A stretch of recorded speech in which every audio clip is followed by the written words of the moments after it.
Yeah, come on in. Come on in. Listen, you're going to have to take my bag down to the car so we can get going to the airport.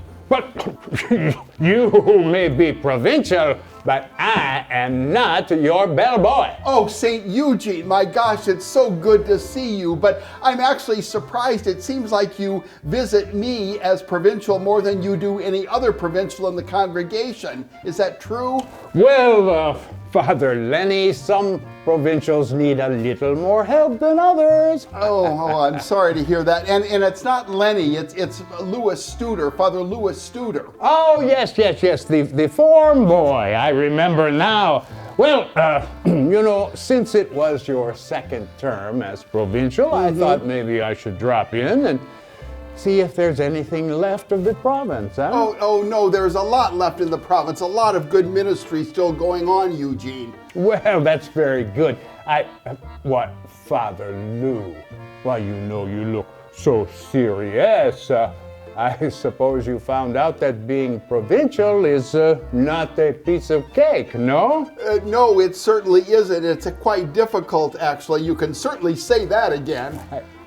Why would I say it again? I mean, I've already said it once. Did you not listen? Oh, well, it's just an expression. It means, no, I understood what you said. Oh. No problem. Let's sit down, St. Eugene. Yes, sometimes I must confess this job is a bit stressful, and I feel like I'm just counting the days at some points. Ah, yes, well, so are the rest of us. But tell me, Father Lou, what is troubling you? Well, it's actually in some ways good news. We're missionaries and we leave a lot of places because we've served the people well. We go on to new places, but the people often complain that they want us to stay. They don't want us to leave. And those decisions can be quite difficult, as you probably know from when you were Superior General. These decisions can be difficult, but I do understand your situation. We never had enough men. Did you not read the Council Chronicles of January of 1845? Well, no, I mean, I've been kind of busy. Oh, that's no excuse. Anyway, I remember how even Father Tompier argued so vehemently in favor of us giving up some missions because we lacked men for the job. Well, over the past few years, we have left some long-time ministries where our oblates were very happy in what they were doing, and even more importantly, they were much loved by the people. It's a sad thing to leave places like that, Well, it's in the Constitution and rules. As I said, being a missionary congregation, we proclaim Christ and His kingdom. We establish Christian communities and churches deeply rooted in a local culture and fully responsible for their development and growth. Then, like the example of the apostles, we go to the next place. There, we are called by divine providence. We are called to be flexible. You are right, St. Eugene, and thanks for reminding me. And I must tell you, we've taken on some new ministries in Massachusetts, an area that you're very familiar with, having sent missionaries there. We're going to now be in Georgetown and its mission in Raleigh, Massachusetts, where Fathers Mike O'Hara will be pastor and Harry Winter his assistant in ministry there. Ah, Father Winter, yes. I think he was in school with me. Of course, he was behind me. He's just a kid, Yes, and I also need to tell you about a new ministry that we are beginning in South Texas. Father Andy Sensenegg is already ministering at Our Lady of Guadalupe Parish in Sarita, but we're sending a whole new oblate community to take on a new parish and a new mission in that part of the country. Oh, yes, Texas, it was toward the end of 1851 when I wrote the Society for the Propagation of Faith for funds to pay for the new missions in Texas. Of course, you can't get money from the society anymore, so how do you plan to pay for those new missions, Father Lou? Well, we have considered that, and we do have the Missionary Society of Mary Immaculate that raises funds for the good work we do. We also have what is called the Mazanodian family, 8 different groups of folks who support us in our mission work, oblate partners, honorary oblates, oblate associates. They do great work in helping us.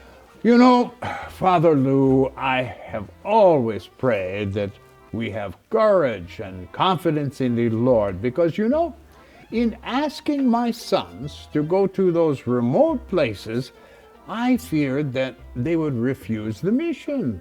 I mean, I knew it was difficult to embark on these long journeys and leave home and learn a new language and new relationships. So many oblates did it with courage and joy. I know your men still do the same, huh?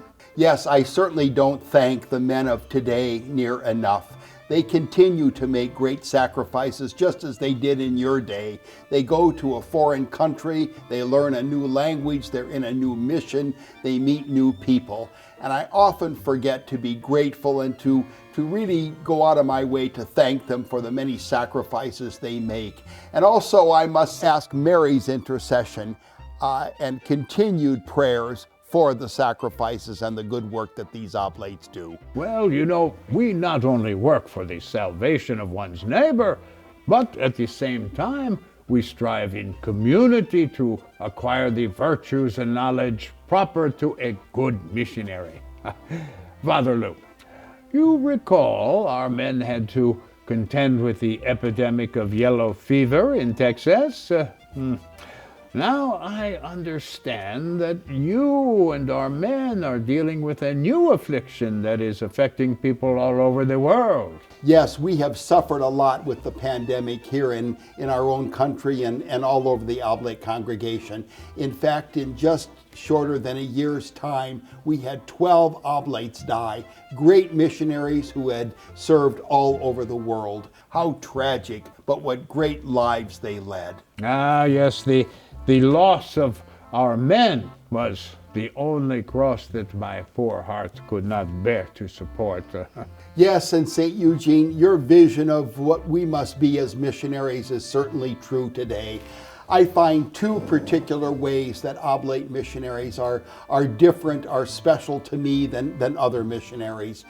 The first one is that when we go to a new place, I think we take very seriously what the needs of the people are. We listen to the people, we hear from them what the needs are, and then we try to accommodate with our own gifts and talents to help them solve those needs and do good work. And a second important quality is that the oblates take very seriously the gifts and talents of the leaders in these places. They really honor these people who are leaders. They honor them for what they can contribute.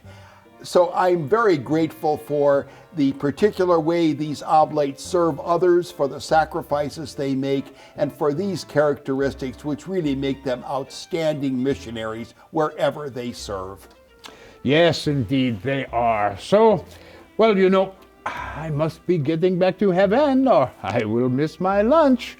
So, I expressly charge you, my dear son, to greet with affection all our brothers and fathers.